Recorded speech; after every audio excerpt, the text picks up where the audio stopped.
কাকা কইতাছে আমি জানো তোমার তো এই দোকানের হিসাব কিতাব বুঝা নেই। কোতে ভাইজান হিসাব কিতাব? কিসের হিসাব কিতাব? তুই যা নিবি সেটা তো তোরই, আর তুই যা দিবি সেইটাও তোর। এর আবার হিসাব কিতাবের কি আছে? কি কাকা শুনলেন ভাইজান কি কইলো? হ্যাঁ কি কি বুঝলেন? হ্যাঁ বুঝবা বুঝবা, পরে বুঝবা, অন্ত বুঝবা না, সময় হলে ঠিকই বুঝবা। চাচা, যেদিন বুঝবো সেদিন আপনি আইসা কিছু ভর্তুকি দিন কিন্তু। আইছে সে ভাইয়ের বিষয় না। ও জামাল, ভালো মনে করছি। এই যে এই কাগজের মধ্যে তোর দোকানের সমস্ত হিসাব লেখা আছে, কত টাকা জমা, কত টাকা খরচ, সবকিছু লেখা আছে। একবার চেক করে নে। ভাইজান তুমি আমারে টাকা পয়সার হিসাব বুঝাই দিতেছো? ভাইজান মানুষের কথা শুনে তুমি আমার টাকা পয়সার হিসাব বুঝাই দিতেছো? তাহলে ভাইজান আমি তোমার হিসাবগুলি বুঝাই দিব কেমনে? ছোটবেলা থেকে আমার যে কোলে পিঠে করে মানুষ করছো, নিজে ভালোটা না খায় ভালোটা আমারে খাওয়াইছো ভাইজান, ওই হিসাবটা আমি কেমনে বুঝাই দিব তোমারে? আমি দূর দেশে থাকি ভাইজান, আমার বাপ মাগো তোমার কাছে থাকে, এই হিসাবটা আমি তোমার বুঝাই দিতে পারবো? আমার বউরে তুমি ছোট বোনের মতো দেখে রাখো, আমি দূরে থাকি, আমি ওর চাহিদা আল্লাহর অনেক কিছু পূরণ করতে পারি না, তুমি বুঝতেই দাও না, সব তুমি পূরণ করো ভাইজান। এই সব আমি কেমনে বুঝাবো তোমারে? আমার কাছে এই টাকা নাই ভাইজান, কি দিয়া বুঝান যায়? কোন সম্পত্তি দিলে তোমার হিসাব বুঝা পাইবো আমার কও? আগে তোমার হিসাব তো বুঝাই, তারপরে আমার নালে সামান্য কয়টা টাকা আমি বুঝা নেবো। কষ্ট কি তোর একারে জামাল? আমাকে কষ্ট লাগে না? তুই বিদেশ চলে গেলে যখন তোর ঘরে যায় দেখি তুই নাই, তখন মনের অজান্তে দর দর করে চোখের পানি ধরে পড়ে, অনেক কষ্ট লাগে তখন। এই যে তুই বিদেশে থেকে এত কষ্ট করস, রোদ্রে পুরোজ, বৃষ্টিতে ভিজস, শরীরটা ঝলসায় ফেলাইছিস, ওই তবুও তো কষ্ট পাস না, কষ্ট করে বুঝতে দেস না। তবে মনটা যেন ওই বাংলাদেশের মাটির মতো উর্বর, মনে কোনো কষ্ট নাই, মনটা একটু বদলাস নাই। তুই এখন আমার সেই ছোট্ট জামাল আসস, আমার আদরের সেই জামাল।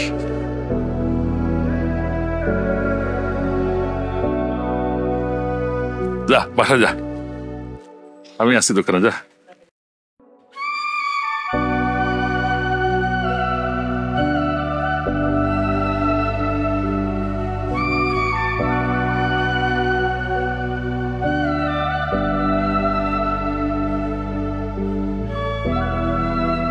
হ্যাঁ সগির ভাই, আরে তোমার মাল পৌঁছায় দিছি, মানে বাড়িতে খবর লও, আমি আয়া তো পরের দিনই তোমার মাল পৌঁছায় দিছি। আরে তোমার ভাবির লগে দূর মজা নিতেছ না, মজা কর, রাহ রাহ।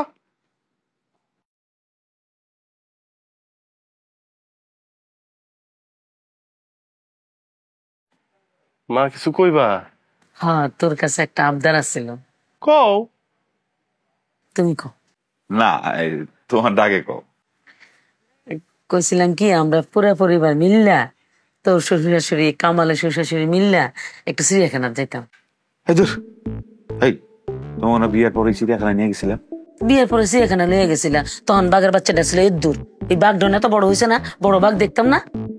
আচ্ছা মা, তুমি বাঘ না শুধু বাঘের নাতি ফুটি যায় দেখেও সবাই মিলে যাবো চিড়িয়াখানায়। আব্বা কি তুমি কিছু কইবা? কইতে তো চাইছিলাম, এই সময় কটা ঠিক হবো কিনা বুঝতেছি না। কও তো, এরকম সংকোচের কি আছে, কও। বুঝছিলাম কি বাবা, ওই যে তুমি যে কইছিলে যে তোমার মারে আর আমারে হজে পাঠাইবা, তো ওইটা কতদূর কি করলা? এই যে তুমি একটু চমক দিমু, এই বাও তো নাই।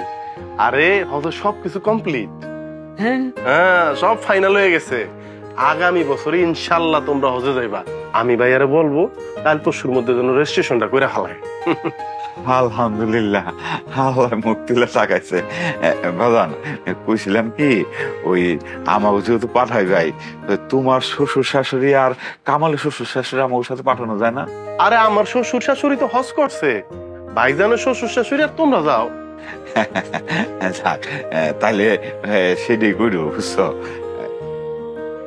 ও ভালো কথা, এই তুমি আইছো শুই না, কামালের শ্বশুর খুব জোরাজোরি করে তোমার দাওয়াত দিছে, ওই বাড়ি নিয়ে যাইতে হইছে।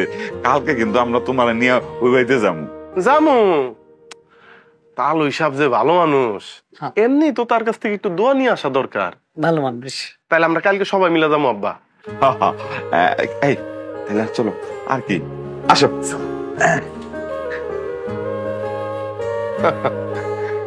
কি আবদার, চিড়িয়াখানায় যাইব।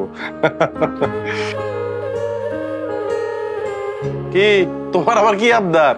নেন দুধটা খান। দুধ খাবো না, গন্ধ লাগে। আমি খাইতে কইছি, আপনি খাইবেন, নেন খান। আমি খাবো না, তুমি খাও। আপনি না কিছুই বোঝেন না, ভাল লাগে না। কেমন মানুষ আপনি? আসার পর থেকে একটু নিজের বউরে সময় দিতে হইব না? কি করেন আপনি? এদিকে সেদিকে দুনিয়াদারি সবাইরে সময় দেন। আরে সবাইরে যখন সময় দেই তখন তোমারও তো সময় দেই, নাকি আলাদা করে সবার সাথে কথা কই? সব আপনার বুঝাই দিতে হইব। নিজের বউরে একটু আলাদা করে সময় দিতে হইব না? আমি মনে হয় বুঝছি, আলাদা করে সময় দেব। জি বুঝছেন, যেহেতু এবার দুধটা খাওয়ালাম। আলাদা করে সময় দেওয়ার সাথে দুধ খাওয়ার কি সম্পর্ক? হয় রে আমার ব্যাককল জামাই, খাওয়া লাগবে না আপনার দুধ, জান। এইবারও বুঝছি। দুধটা ধরে লাইতাছিস। দেখছেন আপনি? আরে খারাপ হয়ে যাইতাছিস।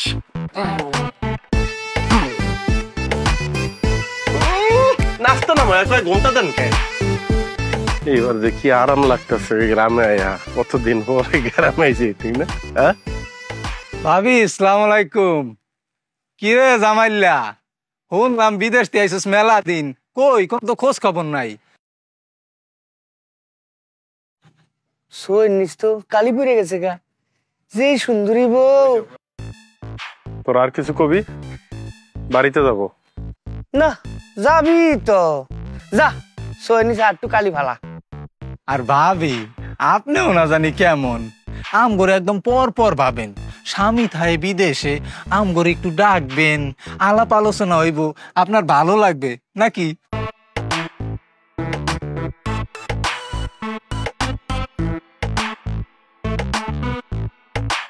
কি রে জামাল, এত সুন্দরী বউ রাইখা বিদেশে করস কে?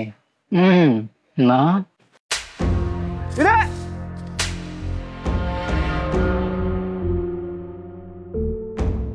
বিদেশ আমি কি করি? বিদেশ আমি আমার রক্ত ঘামের বিনিময়ে আমার পরিবারের জন্য সুখ কিনি। শুধু আমার পরিবারের জন্য না, প্রত্যেকটা প্রবাসী এই দেশের জন্য যুদ্ধ করে বিদেশ বৈশা আমাগো পাঠানোর রেমিটেন্সের উপরে দাঁড়ায় আমগো অর্থনীতি। আরে প্রবাসীর পরিবার তো প্রবাসীরে বিদেশ পাঠায় নিশ্চিন্তে থাকে, কিন্তু তোদের পরিবার তো করে দেশে রাখার পরও তারা নিশ্চিন্তে থাকতে পারে না, দুশ্চিন্তায় থাকে। কারণ তোগো মতো কুলাঙ্গারের কারণ তো পরিবারগুলি প্রতিনিয়ত হেয় প্রতিপন্ন হয়, মাপ চাওয়া লাগে মানুষের কাছে, তখন আমি বিচার আচার প্রতিনিয়ত তাকে শুনতে হয়। আরে প্রবাসীরা শুধুমাত্র এক একজন যোদ্ধা না, মন রাইজ বিদেশির ওই যে বউরা, ওরাও এক একটা যোদ্ধা। কারণ যেই বয়সে একটা মায়া স্বাদ আহ্লাদ পূরণ হওয়ার কথা, যেই বয়সে তার স্বামীরে পাশে পাওয়ার কথা, যেই বয়সে স্বামীর নিয়ে ঘুরে ফিরা বেরোনোর কথা, সেই বয়সে শুধু পরিবারের সকলের কথা চিন্তা কইরা তারা সব কিছু ত্যাগ কইরা, সব মায়া ত্যাগ কইরা স্বামীরে দূর দেশে পাঠায় দেয়। সেই মায়া ঘরে নিয়ে কুটুক্তি করতে তো খারাপ লাগে না? সেই মানুষগুলির দিকে বাজে ভাবে তাকাইতে তো খারাপ লাগে না? এরপর থেকে প্রবাসীর বউ ঘরে দেখলে সম্মান দিবি, যা।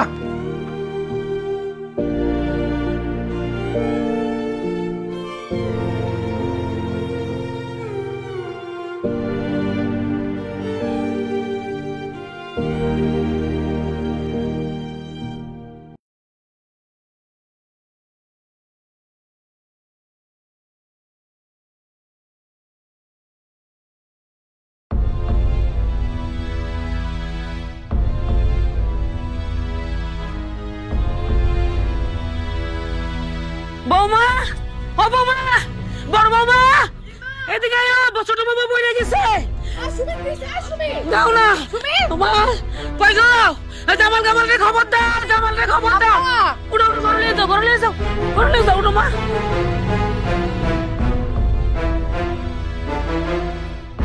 কি হয়েছে মা?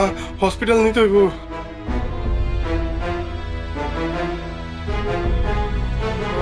আলহামদুলিল্লাহ, আমি দাদি হইতেছি, দাদি।